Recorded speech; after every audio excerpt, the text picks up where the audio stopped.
the capital of the Democratic Republic of the Congo, one of Africa's mega cities where millions live, work and play. And this is Luanda, the capital of Angola. And this is Congo. Now, these were all states that were created at the end of the 19th century during what became known as the Scramble for Africa. But these territories formed part of the historic Kingdom of Congo. In this episode, we find out about this ancient civilization and how old lineages were devastated by European colonizers, and also why Belgian rule of the Congo represents one of the most brutal chapters of African history in this era.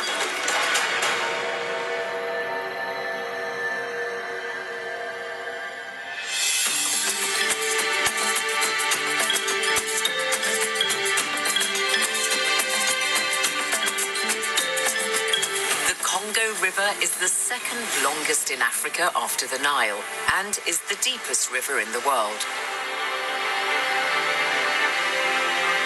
It's been a vital part of life in Central Africa throughout the centuries. Today, drivers of cars and trucks pull up by the river for a quick wash of their vehicles, and people fish regularly, hoping to get a good catch. The river bears the name of one of the great kingdoms of Africa, which tragically was to fall victim to the ambitions of the Europeans.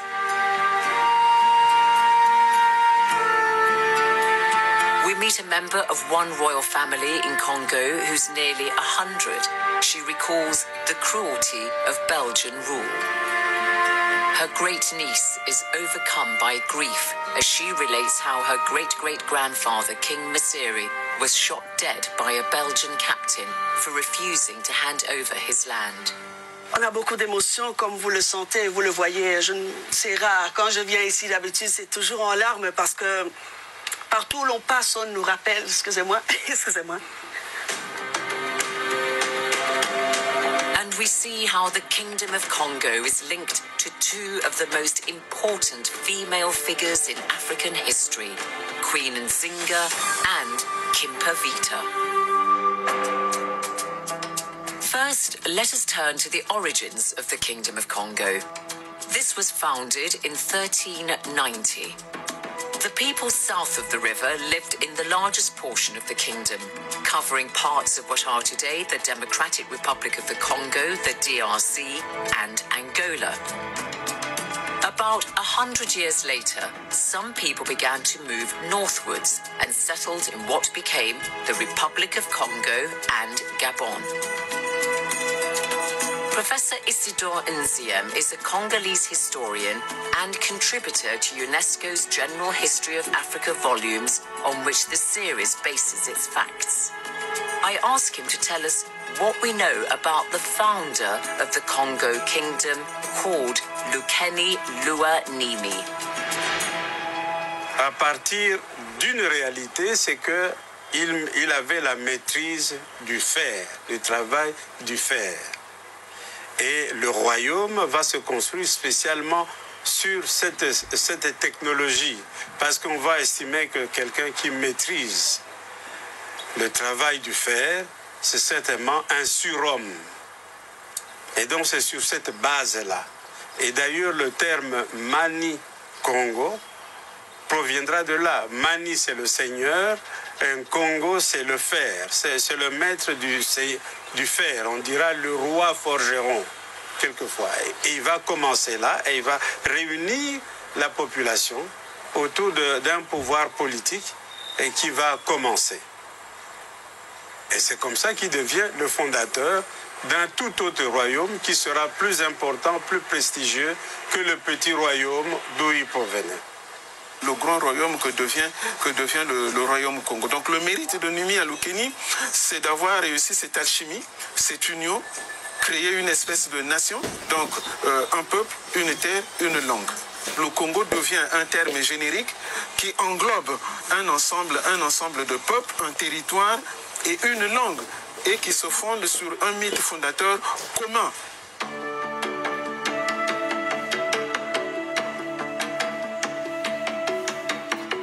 The Mani-Congo, or King Lukeni Luanima, established his capital at Mbanza, Congo, which is on the border of modern-day northern Angola and the DRC, and is today a UNESCO World Heritage Site. Mbanza, Congo was densely populated, giving the Mani-Congo a ready supply of manpower. And there was a clear division of labor. Each regional group or clan had its own profession: pottery, weaving, basket making, and trade was based on a system of barter. Textiles, for instance, could be exchanged for other goods. Less than a century after the Congo Kingdom was established, Portuguese sailors arrived at the court of the Mani-Congo in Nzinga a Ukuwu in 1483.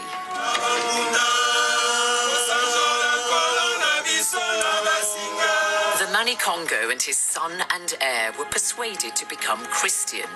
He took the name João I, and his son became known as Afonso. By the time Afonso became king in 1509, the seeds for European domination of this part of Africa had been sown. A year later, the Portuguese began what became known as the transatlantic slave trade. King Afonso I was opposed to this and wrote to the Portuguese king telling him, Écoutez, vos gens qui sont ici ne respectent personne. Ils prennent comme esclaves même des gens de ma maison, donc les gens de ma famille. Il faut interdire cette activité parce que cette activité n'est pas conforme au christianisme. Ils arrivent avec un discours d'amitié, de coopération. C'est après que les rois africains se rendent compte que derrière ce discours-là, il y avait des préoccupations économiques. C'est après qu'ils vont se rendre compte, notamment à partir de l'activité des missionnaires, que les missionnaires sont beaucoup plus intéressés à la traite négrière qu'à l'évangile.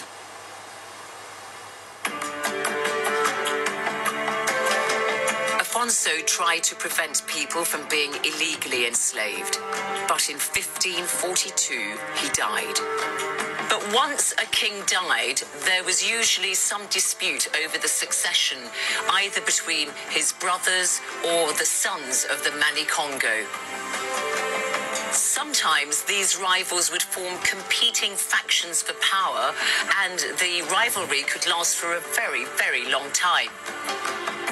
Over the following decades, the Kingdom of Congo was subsumed by power struggles, which weakened its control over its domain in some dependent kingdoms, such as Ndongo to the south, ruled by the Ngola people.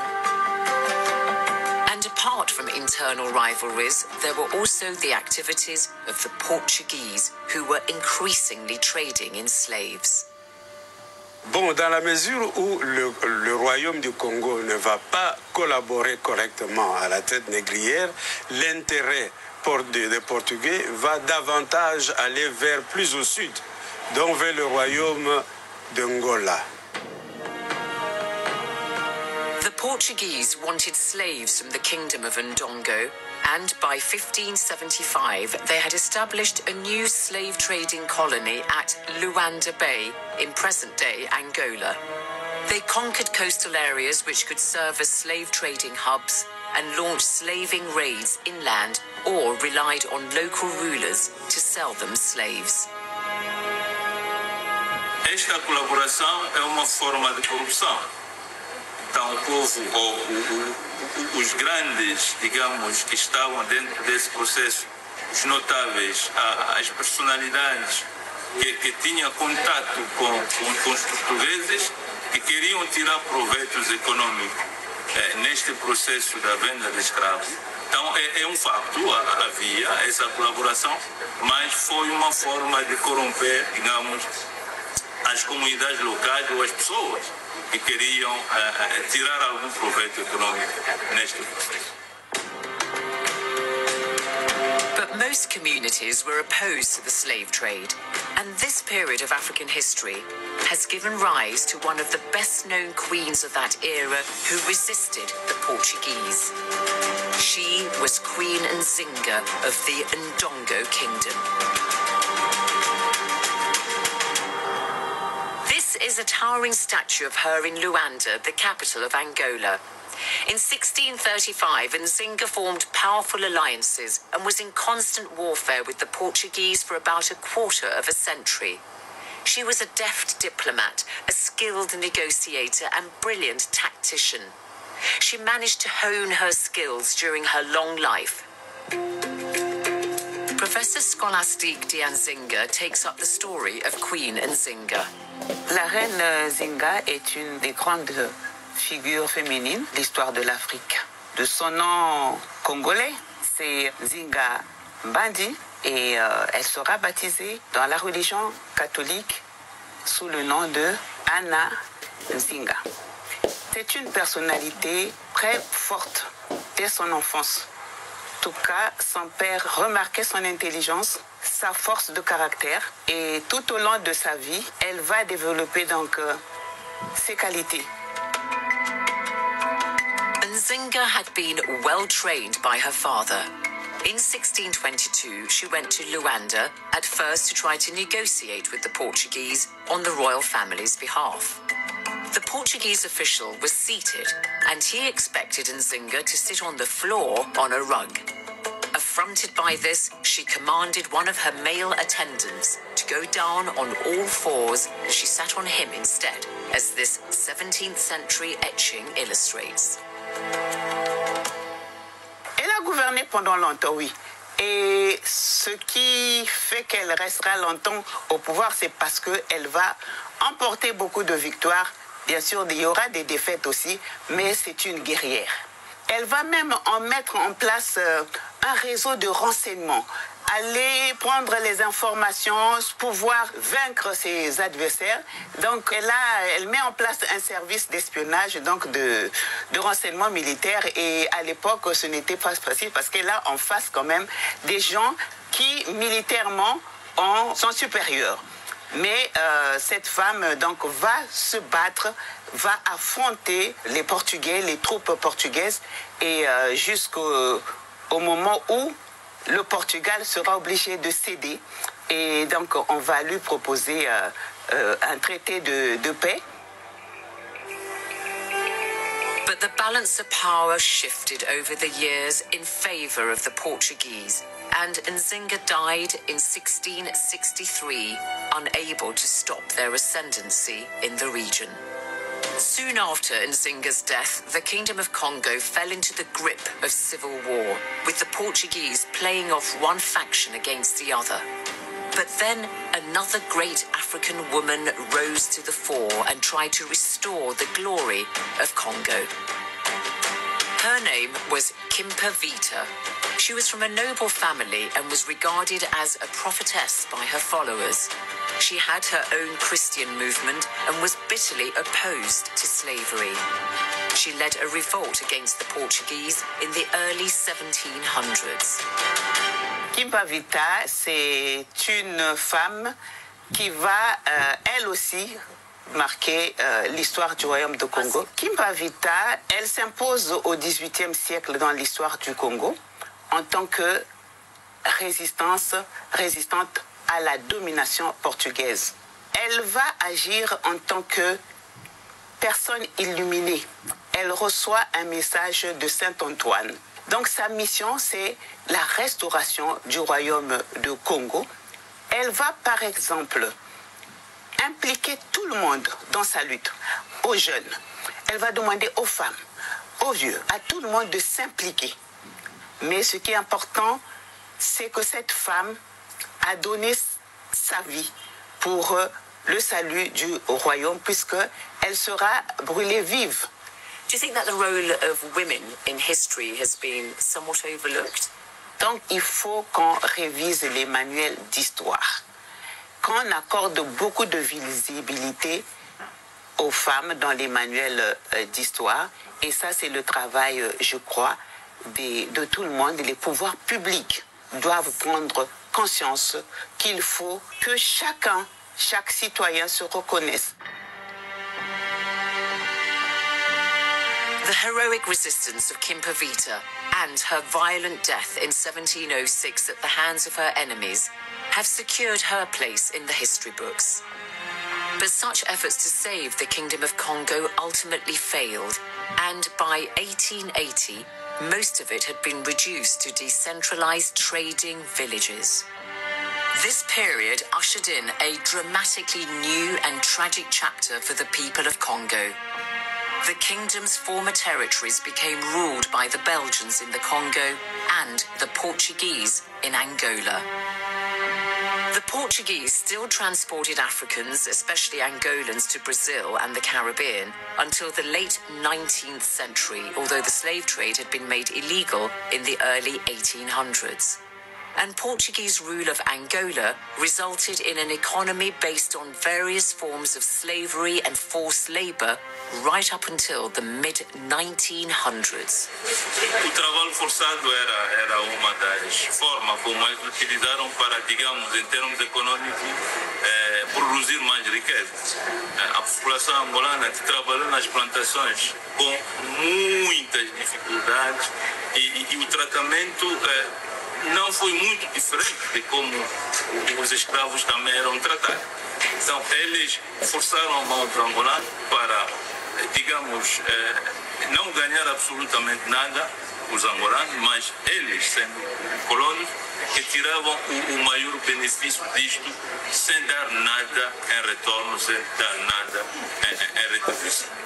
So the proud people of the Congo Kingdom that stretched across 4 African countries, including Angola, had become reduced to mere serfs, serving the interests of their European masters.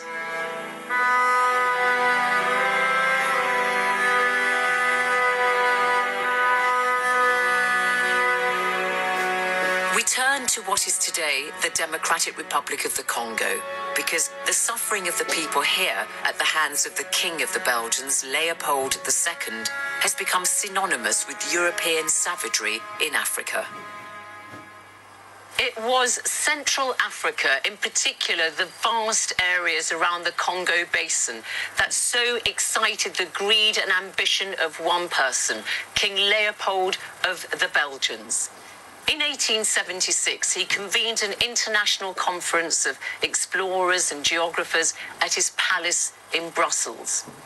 And he invited one man, the renowned British explorer Henry Morton Stanley, to be his man in Africa.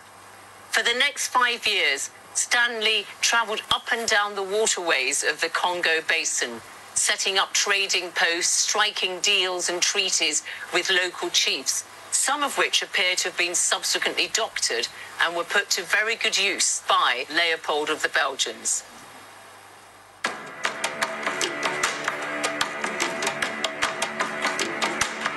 King Leopold managed to acquire vast territory in Central Africa and called it the Congo Free State.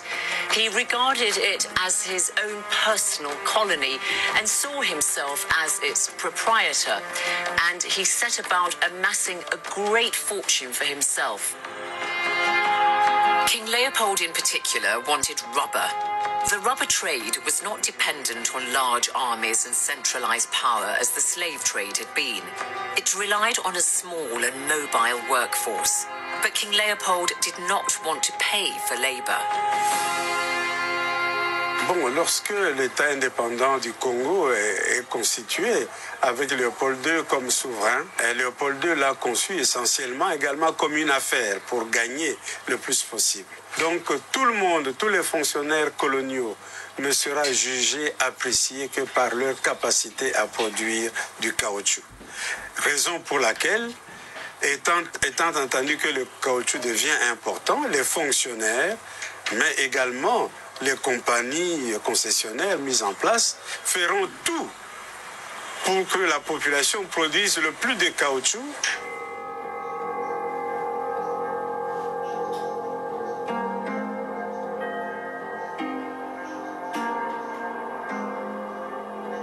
One particularly abhorrent practice was cutting off the hands of Congolese.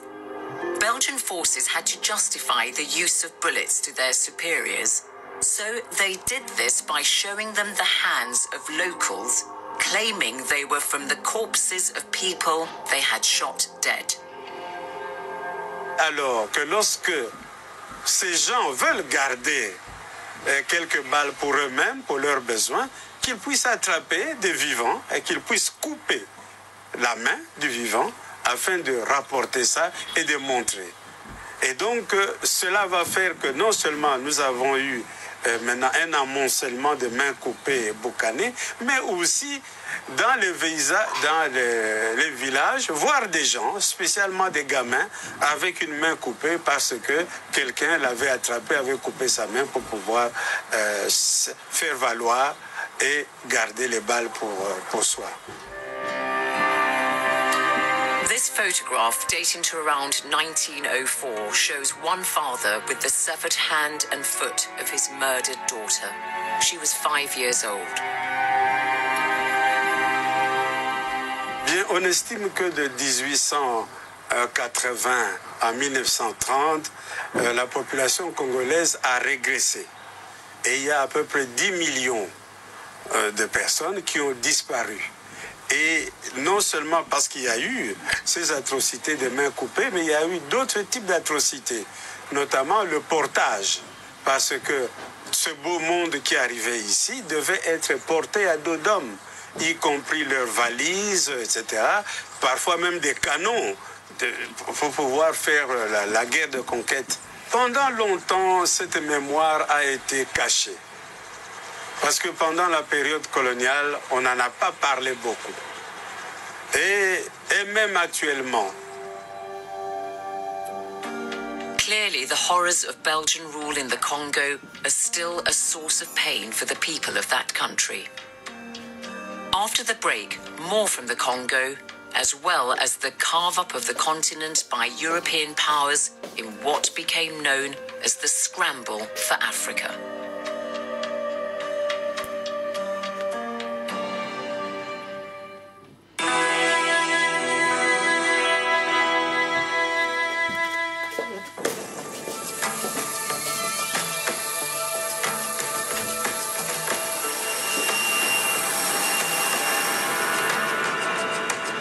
Belgian rule of the Congo is a notorious chapter in African history.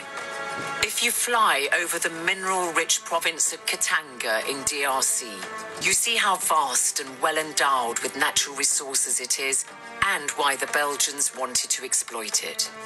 I make my way to the regional capital Lubumbashi and then travel 200 kilometers north to the village of Bunkea to meet somebody who remembers Belgian rule. As part of my welcome, I'm offered a big bag of onions and a huge bowl of rice.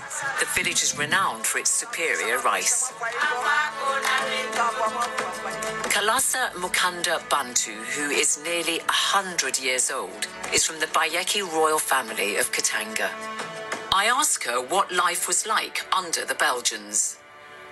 Tata utalula bantu kubalu balabalawo imaboko nenan netupasa kuba kuponia kitine kusula misiasi nekuponia moko bapuisia kutema keba fukira no batula maneba lo ankole mwanda musiri wako ubo bakupita myotoka ba maneme luine ba maneme ba tata ne tata muine ne bana banzi bonso ba maneme ba fuma pa ba kalali da palo wa ngombe we ya tata ka kukitoma wa ku ka tata ka benjida ko ya ko di koloi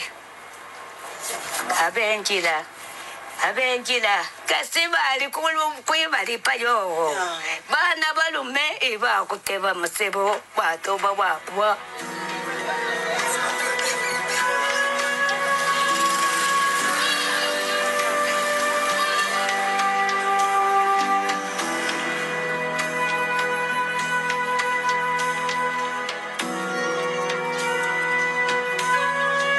I've traveled to Bunkea with Kalasa's niece, Dominique Munongo Inamizi, who, as well as being a member of the royal family, is an MP for the region. She's also a relative of one of the DRC's most influential politicians, Moise Katumbi. Dominique has agreed to give me the rare privilege of visiting the hallowed site of the Royal Cemetery to tell me the story of her great-great-grandfather, King Msiri. He made a brave stand against the officials of the Belgian King Leopold II when they visited him in Katanga in 1891 and insisted he hand over his land and copper mines. Comme ça, je vous montre les tombes de mes aïeux. Il était fort respecté, hein, très respecté par les voisins. Et c'est comme ça, il était en réunion ici à son palais où nous sommes, au Munema. Munema, c'est le lieu où nous nous trouvons. Et tout d'un coup, ils ont vu arriver une cavalerie de Belges armés jusqu'aux dents. Et ils lui ont dit, nous sommes venus, tu dois nous donner cette terre. Drapeau belge ici sur vos terres. Je ne dis pas question, c'est sur mes terres, vous n'avez pas le droit. À partir de là, il s'est levé, il leur a dit, allez, allez-vous-en. Parce que mon grand-père n'avait peur de rien. Hein, il n'avait peur de rien. Alors, à partir du moment où il leur a dit, allez-vous-en, Bodson a tiré sur lui, sur mon grand-père, arrière-grand-père Msiri, Gelengwa Chitambi 2, c'est ça son nom, Chitambi 1. On a tiré sur lui et c'est comme ça qu'il s'est écroulé, commençait à tituber pour rentrer dans la maison. Son fils qui était caché, Masuka. Voilà l'histoire, tous les deux sont morts le même jour. C'était une histoire assez tragique pour nous les Bayékés ce jour-là. Bon, on a perdu le contrôle.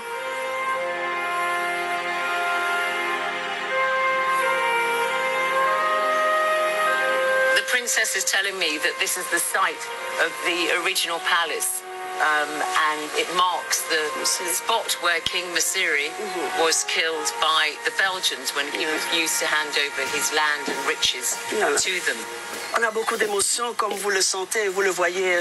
C'est rare. Quand je viens ici, d'habitude, c'est toujours en larmes parce que partout où l'on passe, on nous rappelle, excusez-moi, on nous rappelle qui nous sommes, mais on doit toujours parler de cet épisode parce que ça nous aide à tenir, à aller loin dans notre vie, dans nos projets, dans nos combats, parce que j'ai toujours dit la vie est un combat. On ne peut jamais, quand on est l'arrière-petite-fille de Msiri ou l'arrière-petit-fils de Msiri, rester insensible. On doit toujours aller de l'avant, parce qu'il a été pour nous un modèle. On ne peut pas rester à ne rien faire. C'est pas possible. Nous sommes des vaillants guerriers, hommes comme femmes. Ça, je le sens. Et c'est ça. En moi, je sentais l'âme de Msiri. Ce jour-là, quand je parlais dans la campagne, je me disais, mon arrière-grand-père, tu vas pas me laisser. Christian, ça prend bien.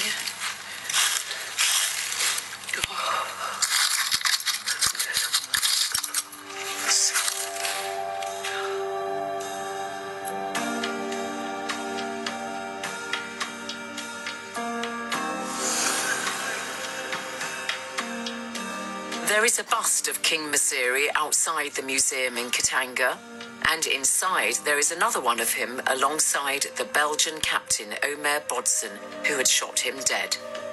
Captain Bodson's last words were reportedly, I don't mind dying now that I have killed Msiri.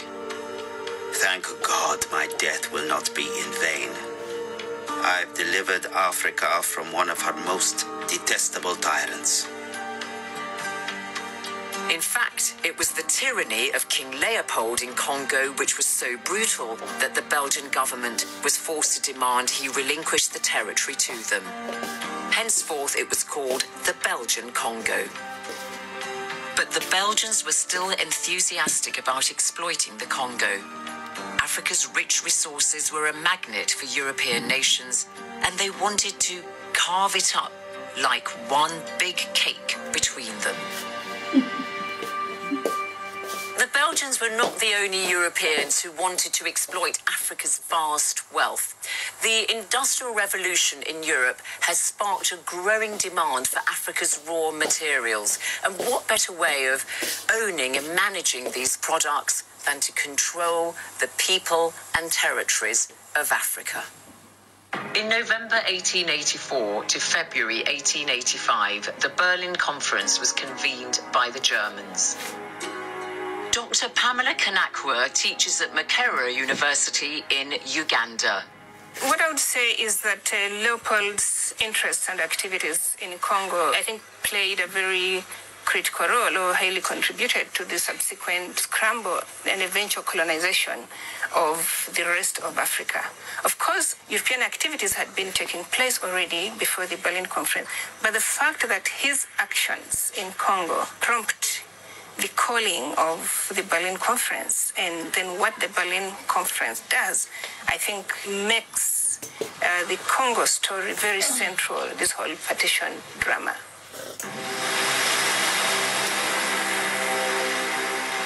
The Berlin Conference did not set in motion the scramble for Africa. It was more of a recognition of a process that was underway on the ground.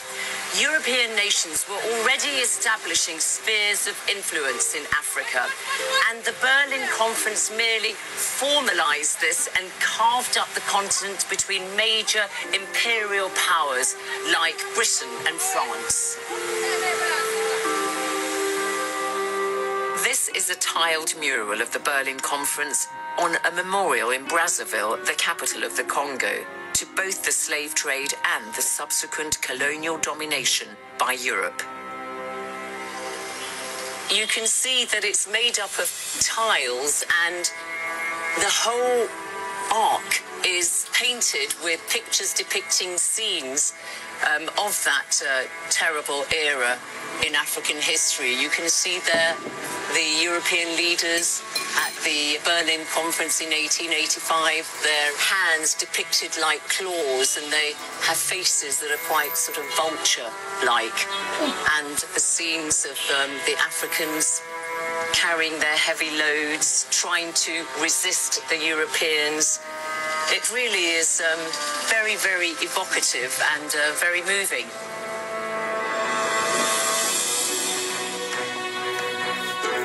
Africa was divided up between the Europeans. Only Liberia and what is today Ethiopia remained sovereign.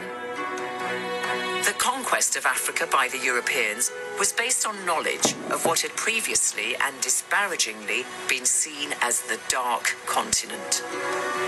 By about 1880, thanks to the activities of their explorers, Europeans began to know far more about Africa and its interior, its terrain, resources, economy, and the strengths and weaknesses of its states and societies. And this greatly helped to facilitate the conquest of African territories by Europeans. James Nyaga is a research scientist based in Nairobi. In many areas where we had Christian missionaries, they served as the agents of the colonialism in terms of their education, in terms of providing health facilities, and even the early education sort of exposed the Africans to colonialism. Sort of the education that they were given was very elementary. They were taught what we used to call the 3 R's, arithmetic, reading, and writing. And therefore, the African was all equipped with the tools to serve the colonial regime. Amongst the colonial powers, French rule was one of the most extensive, particularly in West Africa. This is Grand Bassam, where the French based their headquarters when they took control of the territory known as Côte d'Ivoire. One theory that UNESCO's General History of Africa volumes really wants to put to rest is this notion, often propounded by colonial historians, that African leaders and the people did not put up any kind of resistance to the invading Europeans before, during, and after the scramble for Africa, because somehow they immediately grasped the significance of the kind of benefits that advanced European technology could bring to their societies. One overwhelming advantage the Europeans had was their firepower. This helped them defeat African communities like the Baoulé Kingdom in Côte d'Ivoire, who tried to resist French domination there. African leaders were not aware of the fact that the guns they had used and stockpiled were now no match for the superior arms used by the Europeans. Their rifles had about 10 times the rate of fire, in particular the rapid-fire Maxim gun. In the early 20th century, the French defeated the Baouli chiefs here in Côte d'Ivoire in a major revolt in the early 20th century, and they seized about 20,000 old-fashioned muskets. Once the Africans were subdued, the Europeans set about ruling them. There was a difference in approach between two major imperial powers, France and Britain. I think the British, in some of their colonies, quite a number of them, they used, of course, the indirect rule system, where they used the existing local authorities or indigenous systems to administer their rule. And then for the French, yes, the policy of assimilation, the idea was that there would be provision for Africans or the colonized to acquire French citizenship and be treated as Frenchmen or French women, maybe, in black skins. They sort of had to strip themselves of so many of their other cultural practices as well. The Europeans wanted direct rule in Africa so they could exploit its resources for their own needs. They wanted cotton for their textile mills, palm oil and rubber used for tires and other industrial goods, copper, tin, cobalt and zinc and precious metals and diamonds, and also cash crops like cocoa. The main goal of the Europeans in Africa was for them to obtain the kind of raw materials that suited their needs. This is a cocoa farm north of Abidjan in Côte d'Ivoire. And Côte d'Ivoire is the world's largest producer of cocoa. This is a cocoa pod. Inside it are the cocoa beans from which we get our delicious chocolate. And whilst the production of cocoa here brings much needed export revenue, the vast majority of the profits of the finished product, chocolate, goes into the pockets of Western chocolate manufacturers. That was true many decades ago, and it's still true today.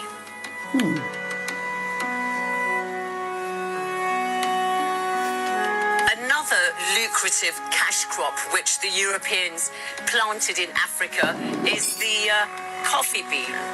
And today, this is an industry that's worth close on $100 billion globally. And again, most of the profits go overseas, not here in Africa.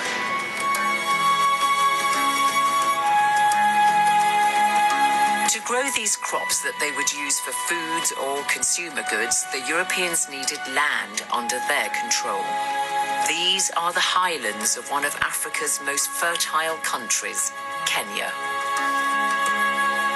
Europeans were given thousands of kilometers of the best farmland, the so-called White Highlands, mostly on the slopes of Mount Kenya, but also here in the Rift Valley. And Kenyans were heavily encouraged to migrate to work on these farms as laborers. Often they had little choice but to do so. Jesus Christ. Africa, can't you open your eyes? Outside Nairobi with her son and grandchildren would have grown the food they needed, and their families and communities would sell the excess. But many were forced off their land. Hello, Rachel. Hi. Do you want to step on your plants here, your crops? Nice to see you. What do you grow here, Rachel? We grow maize. Maize. Have you had good crops or not? This year, from April, we have not. And last year, we grew much on August. No rain. Everything is dry. Yeah, everything is dry. Yeah. It comes. These beans, I don't think you'll get it. But maize, if the rain comes. I'll let you carry on with your digging. Thank you. European rule also brought with it the railway to Africa, and one of the features of colonialism that is often cited as being of benefit to the African people is the establishment of transport by train, such as in Kenya and Uganda. The railway, the steamship and the cable provided some solution to the problem of communication within Africa and also between the continent and Europe. In the late 19th century, the British began to build a rail line linking Kenya's interior with the coast. It took about 6 years to complete, and it cost the lives of hundreds of labourers.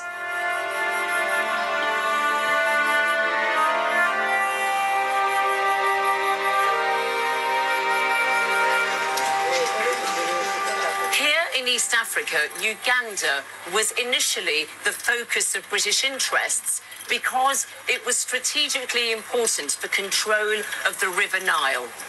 And the British agreed not to take any land for white settlers, unlike in neighbouring Kenya. The railway was basically designed as one of the mechanisms that will facilitate the extraction of local resources for the international market and then the mother country. So it was not necessarily meant to benefit the local people. And whatever positive benefits that came out of it are more of a spin-off than something planned, in my opinion. And it didn't link the interior of Africa with other parts of it? Not really. It didn't link the interior of Africa with any other part. If you look at the Uganda Railway from Mombasa to Kisumu in Kenya. So from Uganda to Kenya? It was literally aimed at traversing the most productive areas and, of course, protecting the British interests in Uganda, which was the source of the Nile.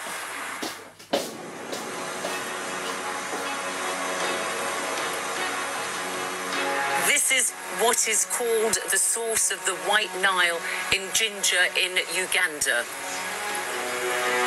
By the early 20th century, the domination of Africa was all but concluded. The devastating impact of European superiority in weapons and technology was a bloody and sobering experience for the Africans. But although the period of direct colonial rule is one that had a profound impact on Africa, it was relatively short-lived, lasting well under a century.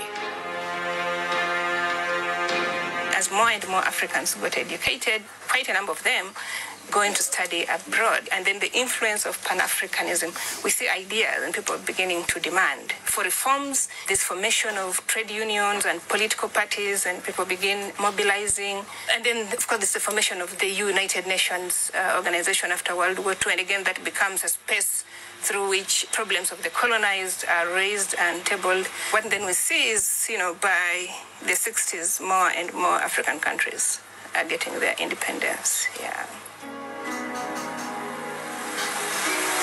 By the early 20th century, the conquest of Africa was all but concluded.